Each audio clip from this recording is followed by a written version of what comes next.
This is Booking It to Financial Freedom, show number 15. It's just like on an airplane where you have to put your mask on first before you can help someone else. You can't just give. Although my morning has evolved, gratitude journaling is the one thing that I would say for over 5 years I've been consistent with. Sometimes we have terrible days, but picking out intentional pieces that you're grateful for just really gets your mind into like, wow, life is pretty dang good. I had never meditated before. I sat down, I'm like twiddling my thumbs, like this is really weird. And then I did guided meditation and stuff like that. But after you start get into a little bit of a routine with it, it really just empowering. It's like, wow, it just completely changes your mindset for the day. Welcome to Booking It to Financial Freedom, where we explore literature from some of the most successful experts in their field to help you build a blueprint for personal growth and financial freedom.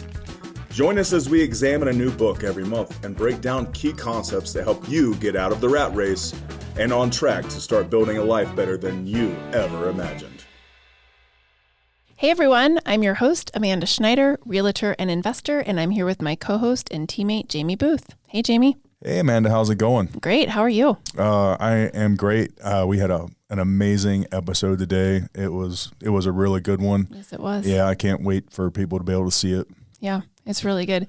Audra Holck is, she's just an amazing person. She's doing a lot. Oh, wow. Yeah. The more she talked, the more I was amazed. It's incredible the things that she's accomplishing. Yeah. She even told us after we got done videoing that she's like, when I hear myself speak, I think maybe I'm doing too much. I can see where, because she would be thinking that. Right. She's doing a lot to just give back to the community and educate about mindfulness and just kind of all of the aspects we're talking about in Miracle Morning. Yeah. It's really cool to see how it's being incorporated in a lot of different things that she's doing. Not only her personal things that her personal Miracle Morning that she does, but how she's just naturally implementing a lot of the concepts into other things and benefiting tons and tons of people after hearing her talk. It's amazing how many people she's impacting. Absolutely. She's definitely changing lives. Yep. I'll go ahead and read her bio so everyone kind of gets a feel for who Audra is. Audra Holck is a certified holistic nutritionist and autoimmune nutrition specialist. She was a longtime health and physical education teacher and created her own natural movement PE program for kids, which led her to currently serve on the board of educators for the MovNat in School program. She also works with the Mindfulness and Positivity Project here in Colorado Springs, which is a nonprofit organization working with teachers and school staff members to build breathing and mindfulness practices into their daily lives. Audra is passionate about helping people build intentional lives by implementing in small daily practices until they become habits. So let's go ahead and bring Audra on. Yeah, let's get her on. Hey, Audra, welcome to the podcast. Hey, thanks for having me. Yeah, we're so excited. I think you're going to be a perfect fit for this book. Absolutely. Yeah. So let's start off. We read in your bio that you are a holistic nutritionist and autoimmune nutrition specialist. Can you just kind of define what the term holistic nutrition means? So if our listeners don't really understand that term. Yeah, so holistic nutrition is kind of just like it sounds. It's looking at the whole person. A lot of nutrition in the past has kind of been focused on just what are we eating or how much are we eating. And that's great, but it's really, we're finding out that bigger picture, we need to look at more aspects of health. So we look at lifestyle habits, we look at how people are moving, how people are managing their stress, just kind of their overall well-being, and then kind of go from there. We do focus a lot on nutrition. But I really like to see people as a whole and not just what are you eating? Right. Yeah. I feel like I hear a lot, oh, it's just calories in, calories out. That's all you have to worry about. And obviously your field explores things a lot deeper than that, right? Yeah, for sure. So that is like one little piece of nutrition coaching, right? Like if we do have weight loss as a goal, that's great. People want to be healthy. That's a valid goal. Right. And that is when we kind of look at calories in, calories out, but that is like one tiny piece of it, right? And I'm finding that, the clients that I'm working with, if their goal is weight loss, they just want to feel good. And if you really want to feel good, you have to tackle bigger parts of your life than just how much you're eating. Yeah, or how much you weigh. I was a personal trainer for a long time, and that was always something that, especially women, they always concentrate on the number. And I just always tried to counsel them that is not what you need to look at. It's how you feel, how your clothes fit, how your body's functioning, that kind of stuff. Yeah, definitely people get caught up in the number thing, and it's really not important. Yeah. You and I were talking about, Audra, you do CrossFit, and that's actually one thing that I love about CrossFit is I feel like over the last 10, 15 years, it's really helped women with their body image. Mm-hmm. It's no longer like, let's make sure we have a thigh gap and we weigh this. And it's really about like, can women be strong and, how strong are we? And let's look strong. So that's something I love. Yeah, I really love that. I'm working with a lot of my clients. I actually have a really fun mix of men and women. Oh, great. But as I know growing up and our culture's kind of changing for the better, I think, but I am working with a lot of my women clients on, okay, weight is one indicator of progress, body fat percentage, growing that muscle, feeling good, having energy for our workouts, to me is more important. That doesn't mean it's more important for my clients. So sure. We kind of try to meet them where they're at. But we work on that mindset a lot together. Yeah, absolutely. So what led you down this path of wanting to be in the holistic nutrition world?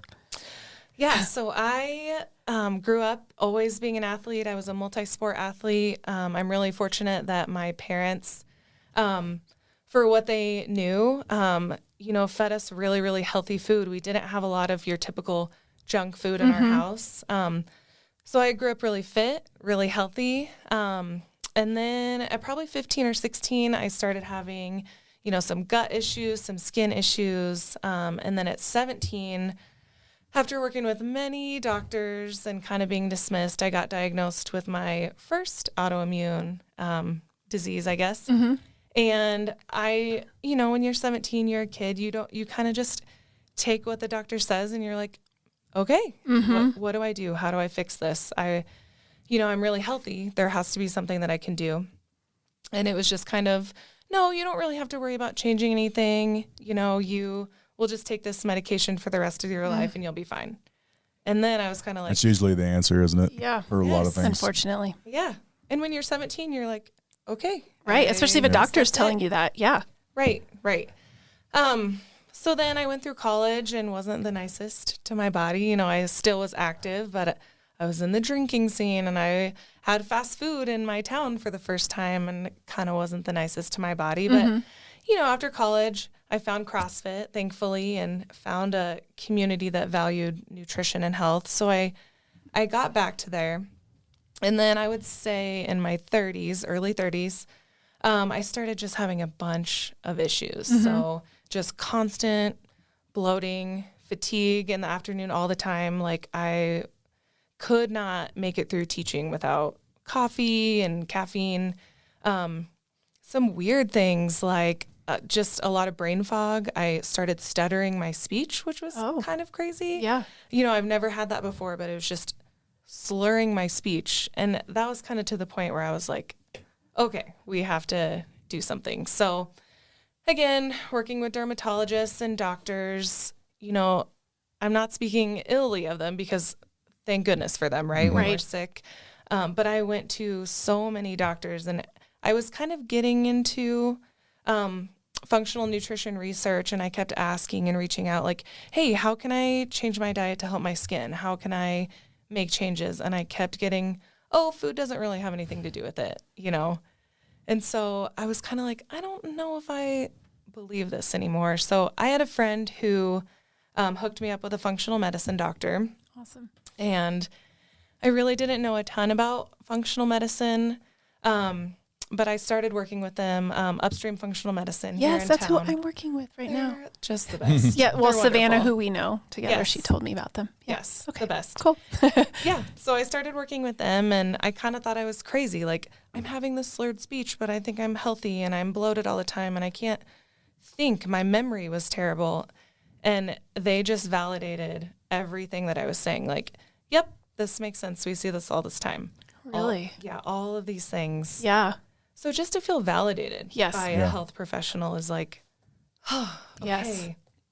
So just working with them, I changed my diet. I went through a big elimination protocol just to figure out what foods were causing inflammation for my body. Inflammation is kind of a hot topic right now, but it's super individualized. So just to have someone take me through that process.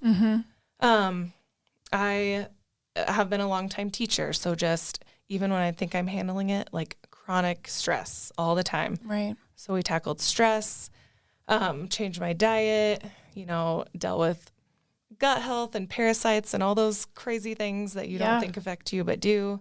And then it's been 3 years since I've worked with them, and it's a process, right? Like it didn't change overnight.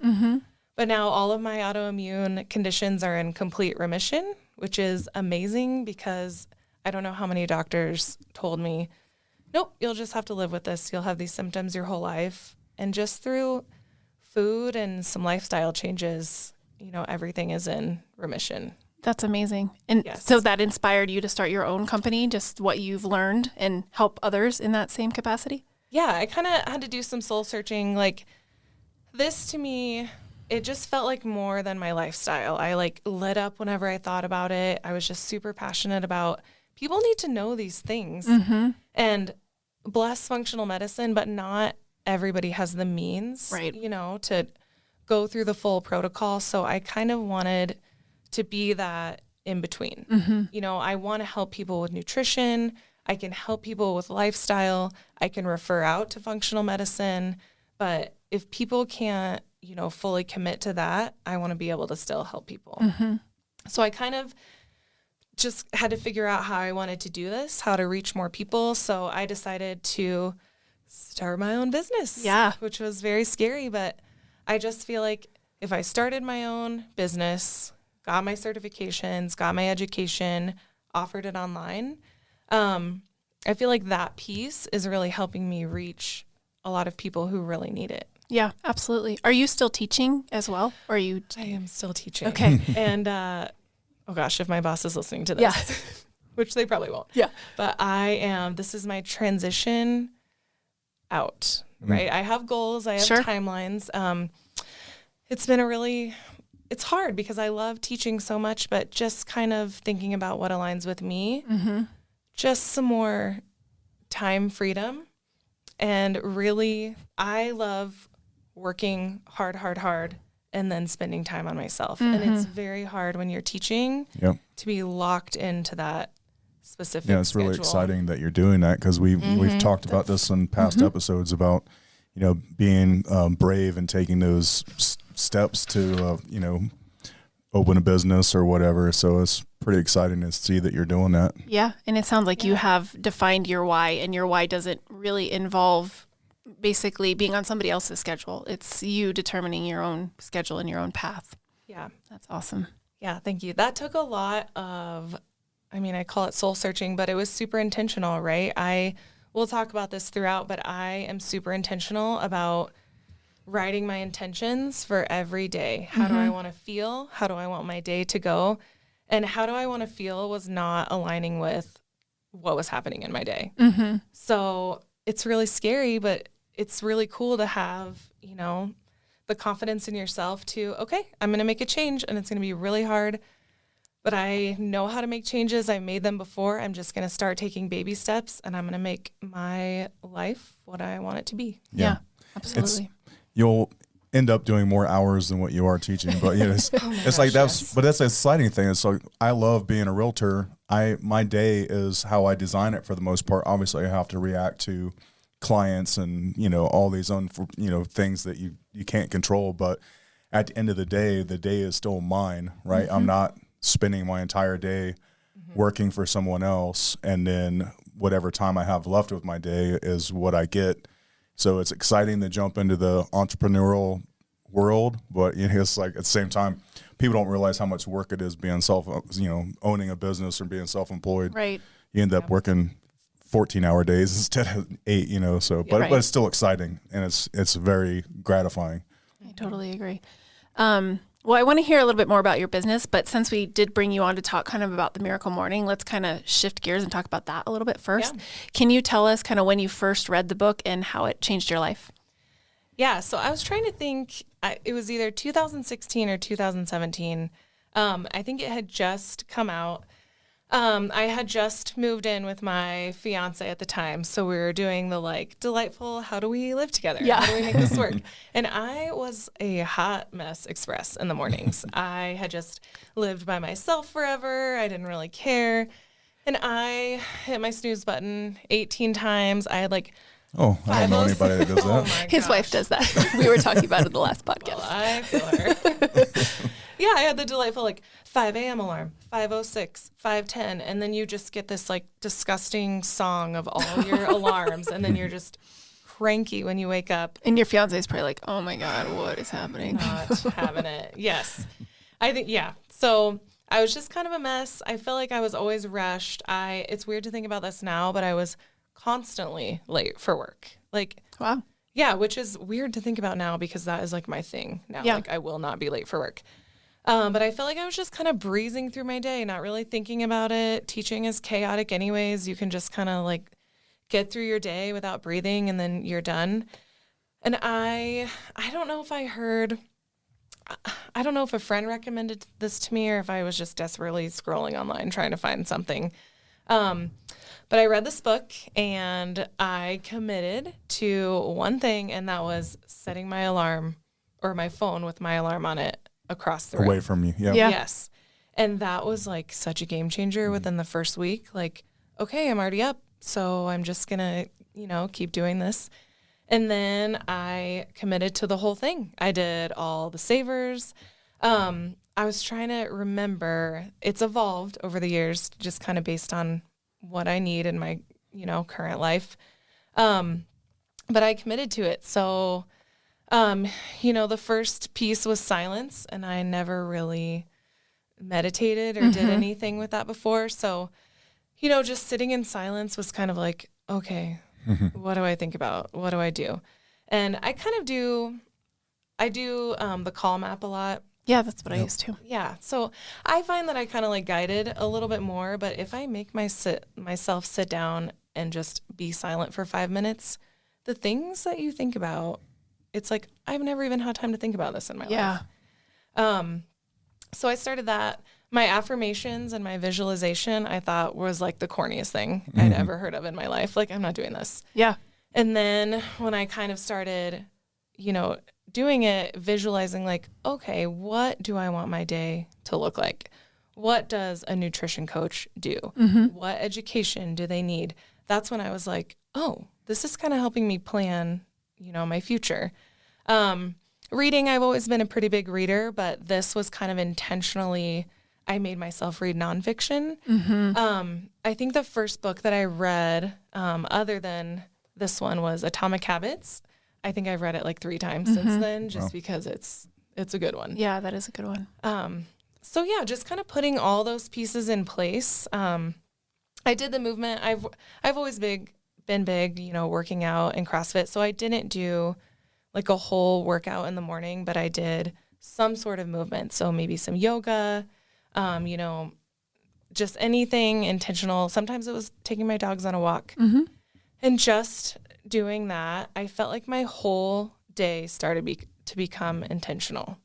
I was able to plan out my day. Like sometimes I made checklists. Sometimes that was my writing. But just being super intentional with my day, I feel like it just changed everything. Yeah. And you still do it to this day? Yeah. Yeah, I still do it. This morning I was thinking like, oh my gosh, I should share this. Yeah.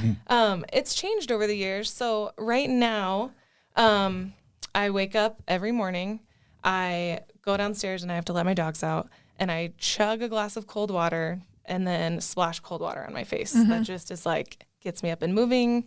Then my movement right now, I'm kind of struggling with a back injury, which, is something maybe in the past I would have been like, well, I guess I'm stuck with this. Right. But now that I have intentional movement in the morning, I'm really focusing on PT and physical therapy. And then, I sit down, I drink my coffee, and I make sure to do 5 minutes of gratitude journaling. And that is, although my morning has evolved, gratitude journaling is the one thing that I would say for over 5 years I've been consistent with. And it's just so fun to look back a year ago, 3 years ago, and like, look how freaking awesome my life is. Yeah. Like, I could have had the worst day ever yesterday, and sometimes we have terrible days, but picking out intentional pieces that you're grateful for just really gets your mind into like, wow, life is pretty dang good. Yeah. It's pretty cool that you say that, because Amanda and I were just talking in the last episode about how journaling is not our biggest thing. Yeah. Have you ever tried journaling at night? Because we were talking about this before. How our final thoughts of the day, if they're negative or positive, it kind of sets up our first thoughts of the morning. Yeah. So we were talking about the benefit of maybe doing the positive journaling like right before you go to bed. That way you're priming your mindset for the next day. Have you ever tried that before? Or? I have tried that. I would say my consistent habit is always the morning, because I'm really finding that if I don't do it in the morning, then I do not do it. Yeah, that's what I worry about with myself. Yeah. But I will say, I read it in this book. I've read it in a couple other books. The way you go to bed and the way you set yourself up is really how you wake up in the morning. So I have tried it before. I used to keep a notebook by my bed. It's actually still there. I haven't written in it for a while. But I love that idea. I just find that really in the morning is when I just get it done. When you have full control. And that's like, it's an empowering thing. All your things that you just said about when you started them, same thing with me. I was like, I had never meditated before. I sat down, I'm like twiddling my thumbs, like this is really weird. And then I did guided meditation and stuff like that. But after you start get into a little bit of a routine with it, it really just empowering. It's like, wow, it just completely changes your mindset for the day. And that's what's so powerful about the S.A.V.E.R.S. Yep. Is there a S.A.V.E.R. that you struggle with still? Or have you gotten all of them down to where all of them feel pretty comfortable for you? I would say that I mean, it just depends on the phase of my life that I'm in. I wouldn't say that I struggle with one, but I definitely prioritize some over others. Sure.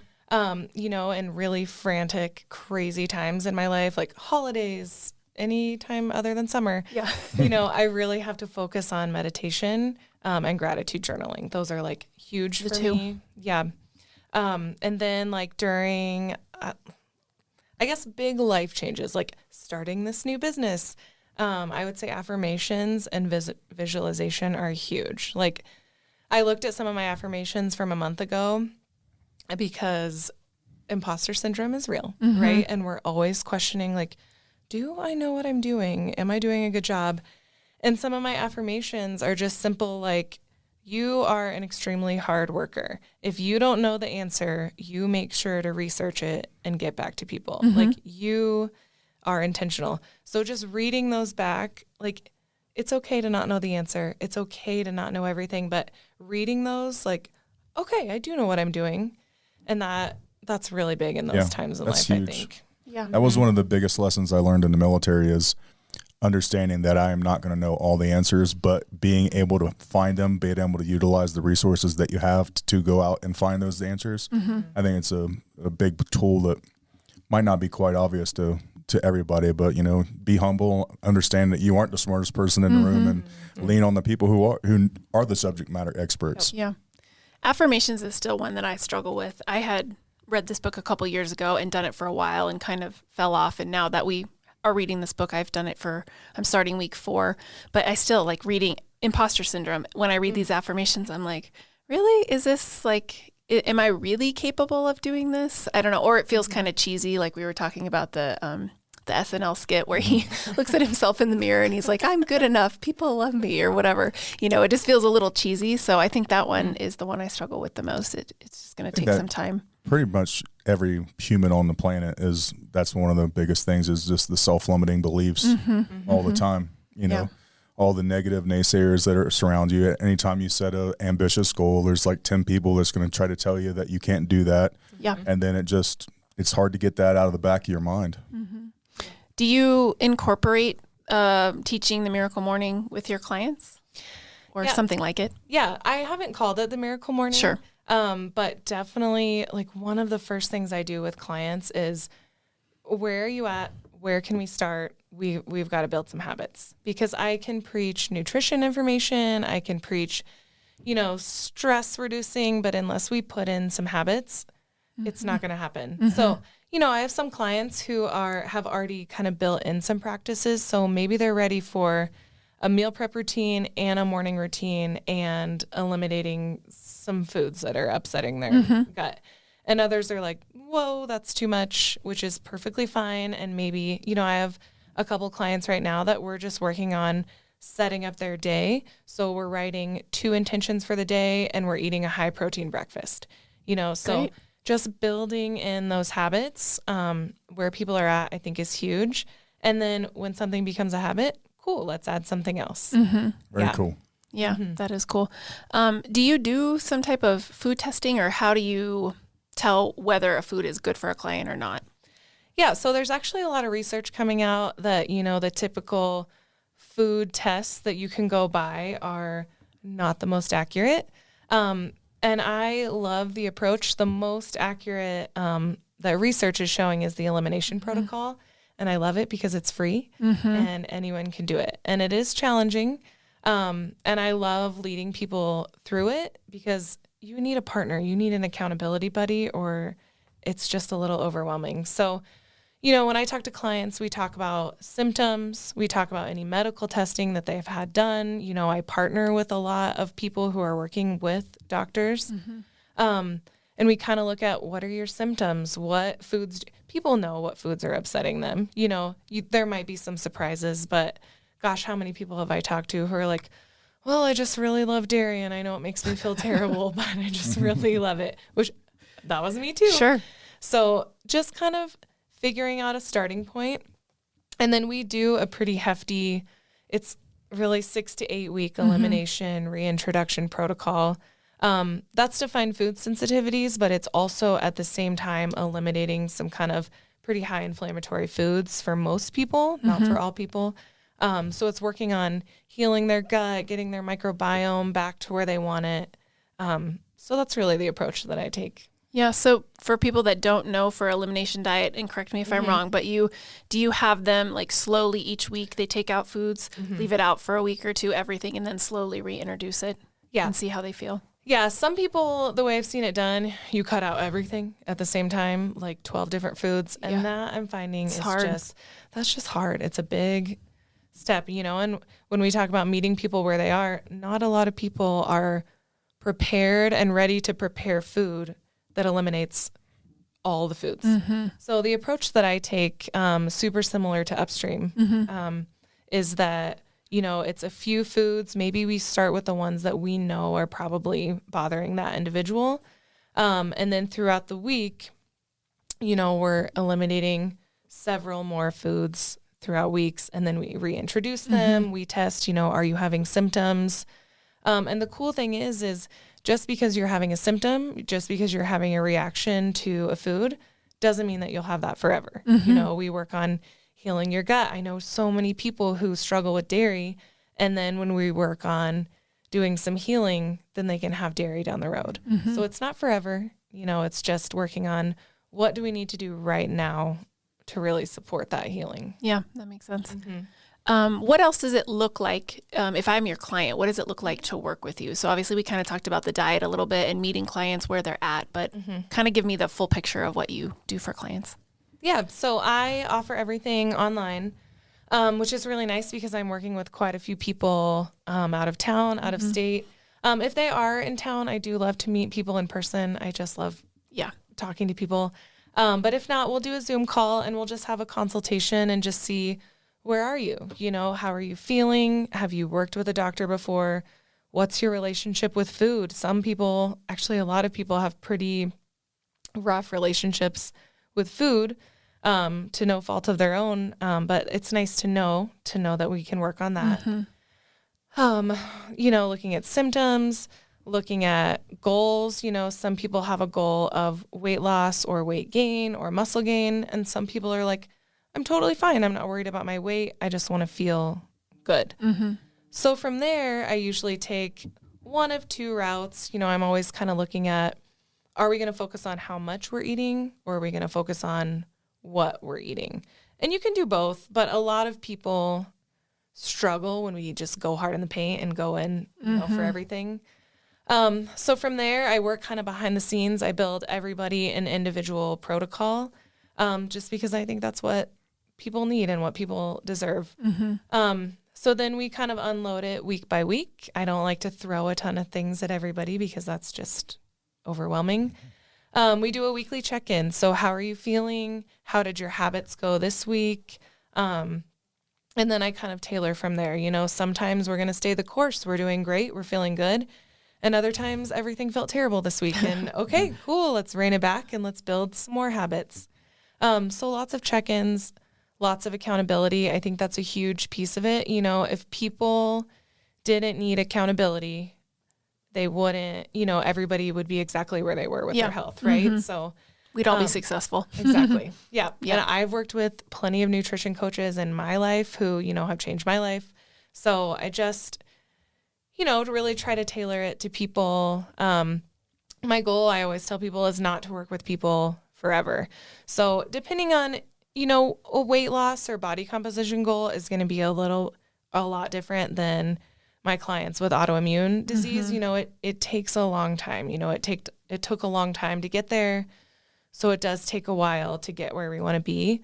But eventually I offer, you know, just kind of a discounted rate. We're going to meet less. I'm going to wean you off of needing me because I don't want you to need me forever. You know, I want to have built these sustainable habits that you feel good. Like, okay, I'm going to go crush it on my own and I feel good. And, you know, we can do periodic check-ins. But really setting people up for success in the long run is huge for me.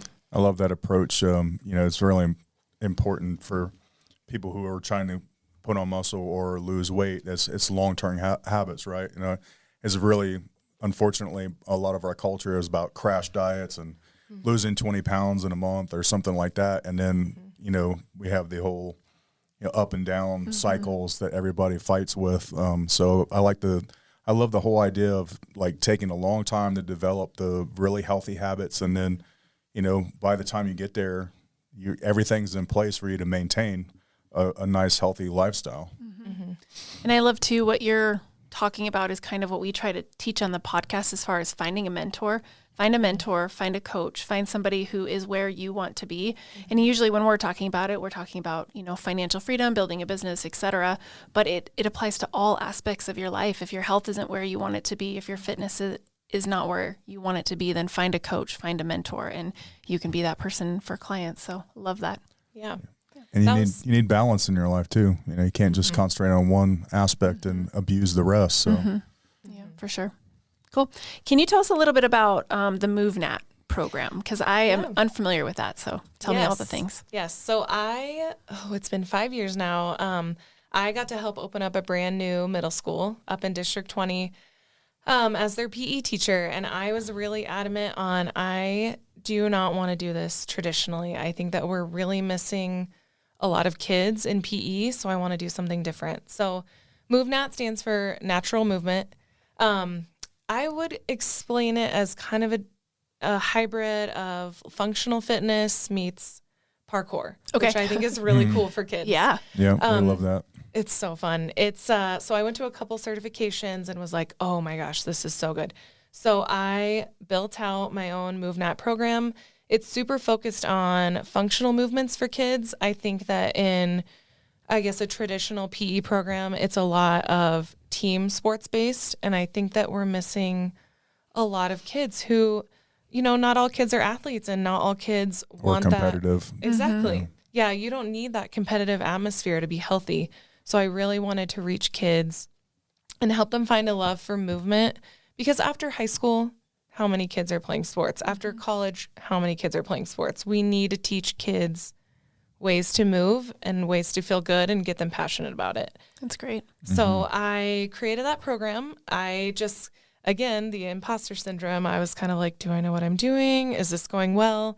And I had so many teachers reach out to me from different states, different schools, just asking, oh my gosh, how do you do this? Do you have a curriculum? Can you help us? And that just kind of got the ball rolling. And then MovNat created a MovNat in Schools program. And they came and did a big case study on us. It was super fun. My kids were awesome. Yeah. And I am now on the board of educators for the MovNat in Schools program, and I spend summertime, helping with different certifications, helping teachers and other coaches who want to implement this in their schools. Oh, that's really cool. That is. So MovNat was kind of something that was maybe more focused for adults until you brought it down to the level where it could be used with kids as well. Yeah. I originally thought MovNat was super cool because they were really big on adults have stopped playing. They've stopped moving. They've stopped having joy in movement. So it still is really focused on adults. Adding the MovNat in Schools program has really, I check in on MovNat in Schools Instagram sometimes, and just to see the cool things that kids are doing in school is amazing. That is amazing. Tell us a little bit about, because you're part of a nonprofit too, is that right? Can you tell us about that as well? Yes, I'm doing all the things. You are doing all the things. Transitioning. Yeah. Yeah, so the Mindfulness and Positivity Project, they're actually rebranding, I think next year they're going to be called Growthful. Okay. But I met my friend Meg at our CrossFit gym probably 7 years ago. And we were kind of talking this year. I just started working for them in January. And the whole concept is teaching teachers to take care of themselves. And that is when I was like, whoa, how many professional developments have I been to? They're all wonderful, of course. But none of them are, how do you take care of yourself? It's always do what's best for kids. Here's how to make kids better, which is amazing. But I've never sat through a PD that's like, how do you take care of yourself? So Meg Frederick is one of the co-founders. Jeff Kanefsky. Sorry, Jeff, if I said your name wrong. They were actually teachers at Cheyenne Mountain and started doing mindfulness, gratitude journaling habits with their high school kids. Wow. And it blew up. Jeff is still teaching there, and his elective class is like packed every year because kids want it. So kids great. need it. So they do a full day, we call it a retreat for teachers. It's optional. And we pay teachers to come to it, which is also super cool. Yeah. And then we go in, I'm one of the facilitators, and we do 6-week programs in schools. It's always voluntary, and we pay teachers for it too. And they just come hang out with us 1 day a week for 45 minutes, and we take them through. We always do breathing work. We always do journaling. We talk about, how do you cope with stress? We talked this week about self-compassion. How are you kind to yourself? We wrote affirmations. So it's just super cool. We're really big on building habits. So their only homework for the 6 weeks is they have to write 5 minutes every day. And the hope is that through writing every day, we give them different prompts. A lot of times it's gratitude. But through writing every day, we hope they build that habit to just bring more joy into their lives. Teachers need joy. Teachers need to know how to take care of themselves. So it's just like on an airplane where you have to put your mask on first before you can help someone else. You can't just give and expect that you're just, hustle, self-loathing. I mean, that's going to, no matter how hard you try, that's going to be projected at some level, right? So, if you're not taking care of yourself and you're not mentally in a good space, it's going to leak out onto the children and stuff, whatever you're doing. So. For sure. Is the expectation at all that the teachers will hopefully start to incorporate that in their classes or with their kids, or it's just truly to help the teachers? Yeah. So we do have a lot of teachers that are like, oh my gosh, that box breathing was amazing. I'm going to try it with kids. Yeah. But we're really intentional at the very beginning. Like, this is not for your kids. If you want to take some of these things and help your kids, awesome. But this is for you. And just seeing teachers, I swear teachers' shoulders just drop like, oh, okay, I have time to take care of myself. Yeah.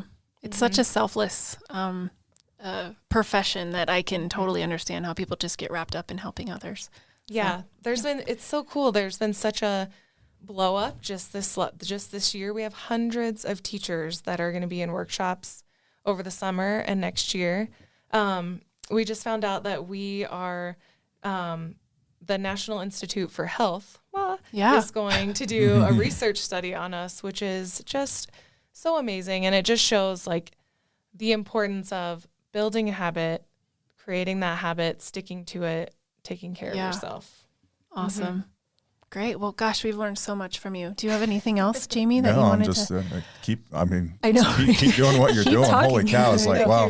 Yeah. Yeah, it's like I can see the relevance out of a lot of that stuff that you're talking about. It's just amazing and how powerful the things can be. And, you know, that's why everybody needs to be doing a miracle morning, right? You're implementing aspects of that into the other stuff.